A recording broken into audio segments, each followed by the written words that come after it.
Раскинутый на равнине в центре одной из 7 исторических областей республики, на сегодняшний день Гал тихий и немногочисленный город. Мы обратились к главе Галского района Константину Пиле за информацией о проделанной в районе работе за минувшие 2 года. Когда мы пришли, приступили к работе, наш бюджет просматривался в районе 231 миллион.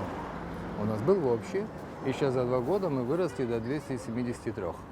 Это, может быть, для кого-то звучит как бы небольшая сумма, но на самом деле за этой суммой лежат труды людей. И мы с этими задачами справились. Более того, мы пошли на увеличение бюджета. У нас после окончания 2021 года у нас получились какие-то в резерве еще деньги. Мы смогли заработать около 8 миллионов. И эти деньги, мы обратились в Министерство финансов, они нас поддержали. Мы хотим на эти средства, плюс еще восстановить вот сегодняшний парк, где мы стоим. У нас уже подписаны все договора, и в этом году мы уже начнем вот эти работы. И у нас будет на парк, мы выделили еще средства, добавили сельскому хозяйству, мы немножко средств добавили городскому хозяйству. Ну, это все такие текущие проблемы, это все обыденные вещи, которые, может быть, нельзя особо сильно гордиться, но это в любом случае достижение людей, которые работают в районе, я должен о них сказать.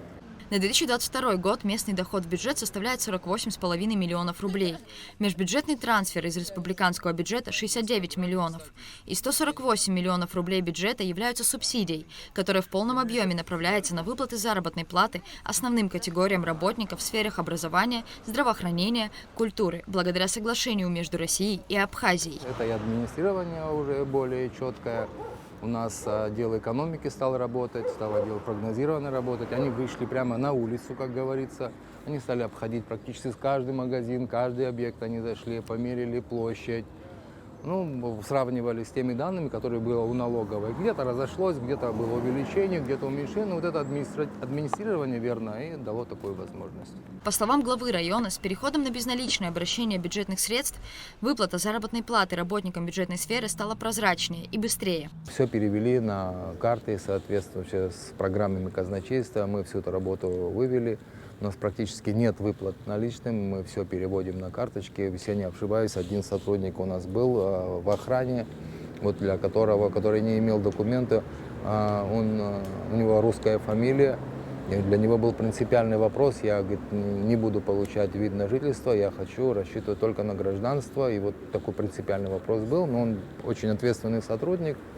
И долгое время проработал в администрации, пока единичный случай. Во всех остальных мы все перешли на карты, такое административное, бюджетное у нас на хорошем счету.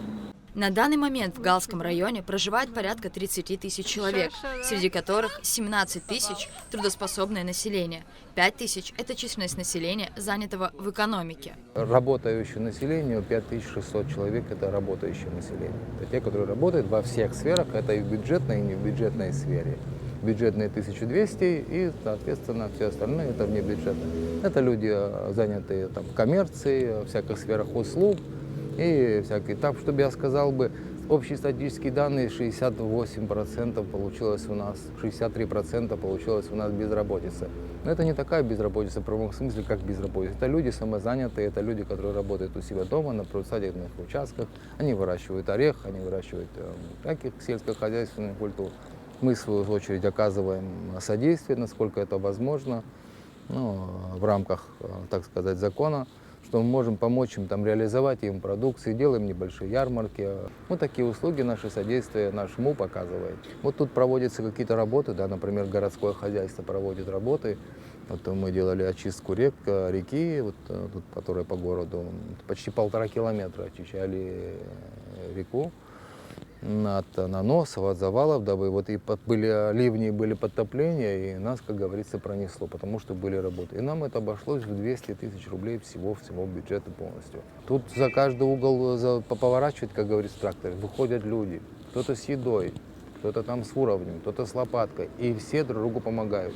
Вы видите, мы ставили кинотеатр на летний сезон, летний кинотеатр для детей.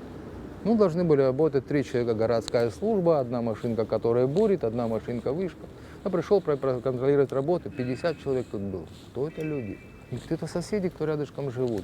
Вот такая общность в Гальском районе сохранилась, и это радует. Ранее, по словам главы района, существовал дефицит профессиональных кадров в сфере образования, не хватало преподавателей абхазского языка. Однако сейчас проблема полностью решена, и район укомплектован специалистами. Учителей абхазского языка в Галском районе 46.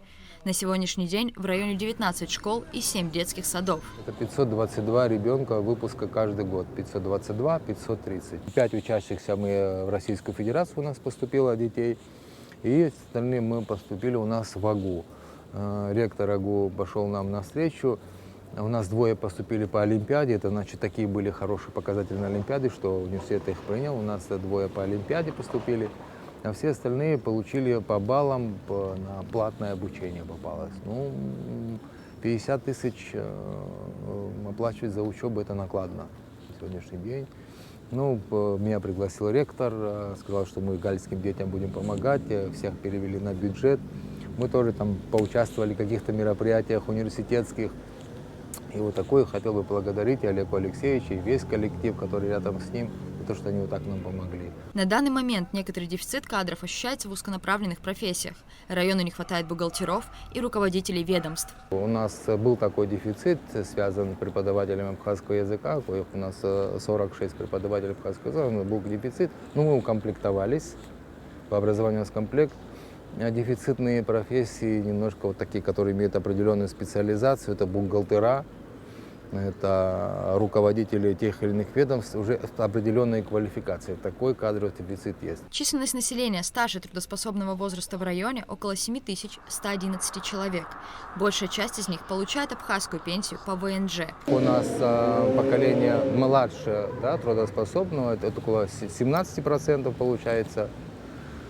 Количество старшее поколения, выше трудоспособного, это около 5000 человек. У нас вообще разнятся. У нас проживающие пенсионного возраста, у нас 2 категории. Это категории, проживающие по видам на жительство, их около 6200 человек. А количество проживающих по видам на жительство пенсионеров пенсионного возраста 6200 человек. Это люди, получающие абхазскую пенсию по виду на жительство. Она, правда, базовая, небольшая, но это содержание тоже не счет на нагрузку государства. И 400 человек у нас по гражданству Абхазии получают пенсию. Плюс еще около 50 человек получают российскую пенсию. Гал является в основном аграрным районом нашей страны. Сельскохозяйственная деятельность – локомотив развития района. По словам главы, на сегодняшний день в сфере сельского хозяйства идет активнейшая работа. Я когда пришел в район 2 года назад, я немножко думал по-другому. Я думал такой логикой, я ее озвучивал, я говорил, как говорится, даем все и всем, лишь бы кто-то пришел и что-то начал делать. Это вызвало небольшой ажиотаж, люди пришли, стали заказчиками земель, но по факту получилось, что только с десяток те, которые реализуют свои проекты. Все остальное это оказалось неработающим вариантом.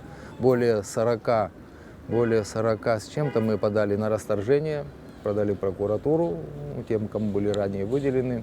Это что значит? Когда ты подаешь в прокуратуру, значит, определенный временной отрезок, они этой землей был оформлено на них. Пользовались они, не пользовались они, второй вопрос. Главное, что нормативы были написаны, включился счетчик земельного налога, и на них повисли определенные обязательства, которые не должны оплатить земельный налог. Чем у нас занимается и сейчас и прокуратура. Те, которые успешные, которые это около у нас 6 компаний, это крупные компании, это сейчас я, может, удивлю кого-то или нет. В общем, сумма инвестиций в район больше 1 миллиарда рублей. Инвестиционная привлекательность района также связана с сельским хозяйством. На данный момент здесь реализовываются проекты, которые не только принесут пользу республике, но и создадут рабочие места и инфраструктуру в самом районе. Например, компания Organic Argo обрабатывается территория в 20 гектаров, на которой в начале ноября начнется высадка голубики. Земля на данный момент подготавливается, 72 тысячи корней будут высажены в ближайшие недели.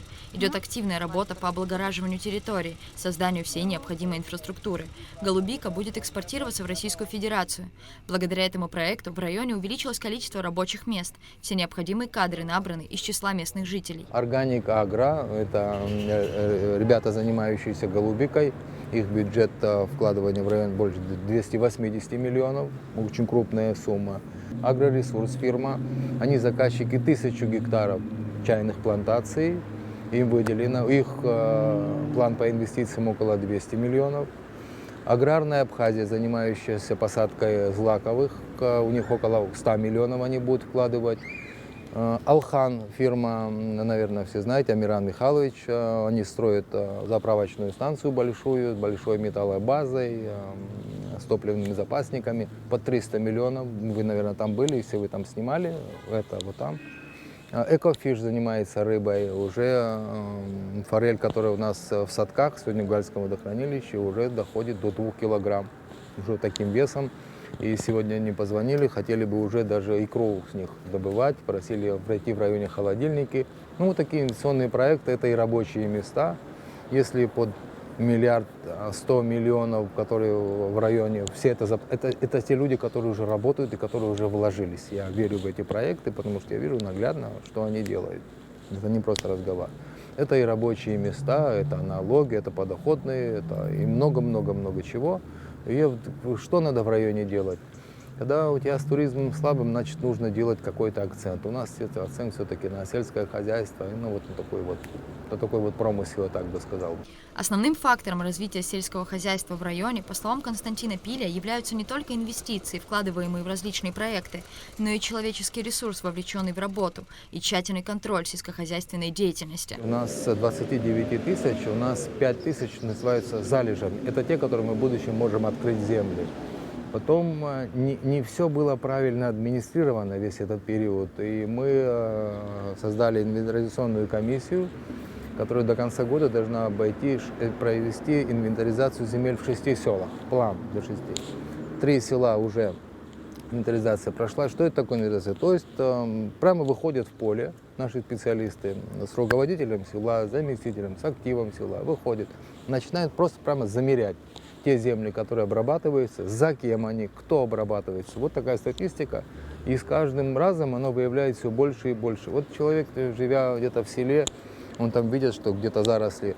Взял, огородил, почистил, распахал, работает. Приветствуется, разговора нет. Ну, это должно быть учтено. Это должно быть свыше определенного метража, должен быть уже земельный налог, он должен это оформляться, вот это административно. Люди это понимают, воспринимают. Говоря о туристической сфере Галского района, необходимо в первую очередь отметить, что отдаленность города от берега моря затрудняет развитие туризма. Несмотря на существующие идеи проектов, воплощение которых поможет развитию турсферы, на данный момент в городе нет ни одного отеля, и, возможно, поэтому гости республики не часто посещают Гал. С туристическими делами, как говорится, в районе дела сложны. Еще, наверное, в бытность, еще и в советское время здесь были трудности с приемом отдыхающих. На сегодняшний день в Галинском районе нет ни одной гостиницы, ни одного гостевого дома, где могли бы туристы остановиться. И, наверное, влияет еще удаленность от берега моря. Почти там за 35 километров одна дорога только вот более-менее хорошая, а 2 остальные разбитые. Мы подавали эту дорогу в инвестпрограмму, чтобы как-то начать осваивать берег моря. Берег прекрасный, красивые эвкалиптовые рощи, песочные пляжи. И, конечно же, нам хотелось бы на сегодняшний день, пока подвижки в эту сторону очень мало. Есть единичные случаи. Вот мы видим в городе, когда машины проезжают, да, с российскими в основном номерами, я подхожу, общаюсь, как вы попали. Они говорят, вот мы по навигатору приехали посмотреть гидроэлектростанцию, посмотреть, что такое Гальский район, нам интересно. Но это все-таки единичные случаи. В глобальном масштабе пока продвижек у нас нет, есть планы. Ну, это такие большие планы, наверное, это надо решать на законодательном уровне, чтобы в Гальском районе была какая-то особая зона такая туристическая. Ну, если что-то получится, наверное, мы будем очень рады. На сегодняшний момент с туризмом у нас дела обстоят. Потенциал, я не скажу, что высокий, но потенциал есть. И тут есть еще 2 пещеры, вот такое место, как Сатанджо. Я туда тоже ездил, смотрел, чтобы можно было эти пещеры открыть, чтобы людям было интересно туда ходить. Но там тоже инфраструктурные дела, там доступ надо делать, подход надо делать. Пещеры довольно-таки интересные, с большими гротами. Там сейчас немножко вход там заваленный, но можно пробраться. Но вот эти дела нужно развивать, и пока мы этим еще не занимались. Мы посмотрели точки, старые храмы, старинные храмы. Вот это перечень храмов я дал указания своим подчиненным, то есть одному из заместителю. Он мне собрал все данные, какие храмы старые в районе, что можно открыть для туристов. Такую базу данных мы уже собрали. Вот теперь вопрос реализации. Ну, в этот год мы, конечно, не успели, а на следующий год мы все равно будем презентовывать, наверное, вот эти вот старые такие интересные места. Касаясь вопросов налогов, Константин Пиля отмечает, что Галский район полностью выполняет план по собираемости. По налоговым поступлениям я отчитывался, был на совещании президента. Я был один из тех, который отчитался, что у нас выполнение по всем видам налогов. Совершенно по всем, я это говорил с гордостью. Оно, чтобы не лукавить, не очень большое, но оно выполнилось. И все идут с опережением. Налоговая служба тут работает нормально практически, да, они все на земле, я их хорошо всех знаю. Я с первого дня говорил: ребята, помогите. Если налоговая не захочете помогать, конечно, налоговая – это бюджет района, это поступление. Ну, коллеги понимают, я, видя результаты, видя, что у них нет заминки ни в каких сферах, вот практически по всем видам идет выполнение. Сфера энергоснабжения – одна из самых обсуждаемых в нашей стране. В Галском районе, так же, как и во всех городах и районах республики, был создан оперативный штаб по борьбе с незаконным подключением майнинг-оборудования. По словам главы района, все крупные майнинг-фермы были обнаружены и закрыты в течение 2 недель. У нас был создан оперативный штаб вот с начала борьбы с майнингом. Это был один из успешных штабов.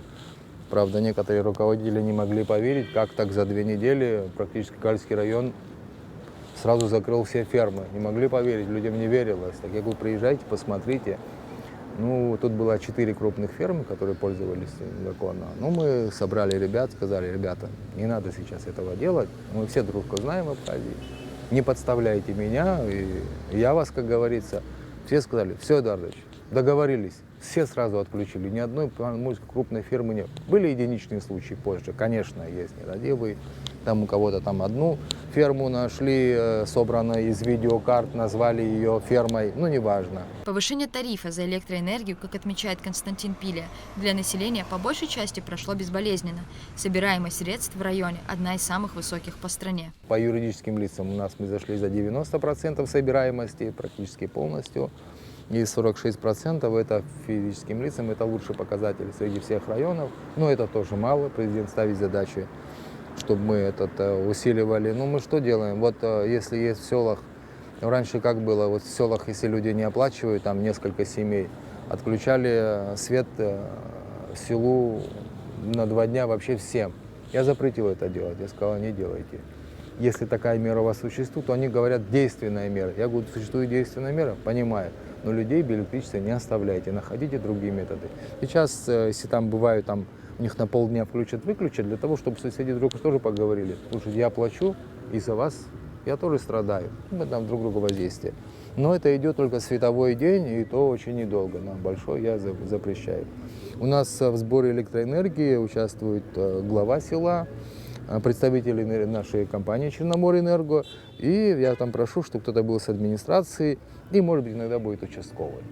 Даже вот так приходится делать. Ну, население поняло, особых возмущений я не услышал. Есть семьи, кому тяжело, есть многодетные, там есть, ну, существуют не определенные такие юридические лазейки, где мы людям стараемся помогать. Но в общем сумма, она нареканий не вызвала. Единственное, мы почувствовали финансово на юридических лицах, на бюджетниках.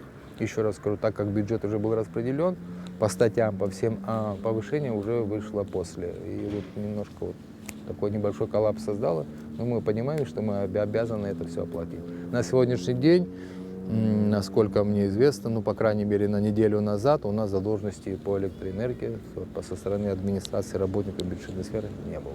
Говоря об инвестициях в районе, необходимо также коснуться вопроса инвестпрограммы, в которую, по словам Константина Пиля, Гал не попал на период 2022 и 2023 годов. В районе есть 3 проблемы, требующие срочного вмешательства.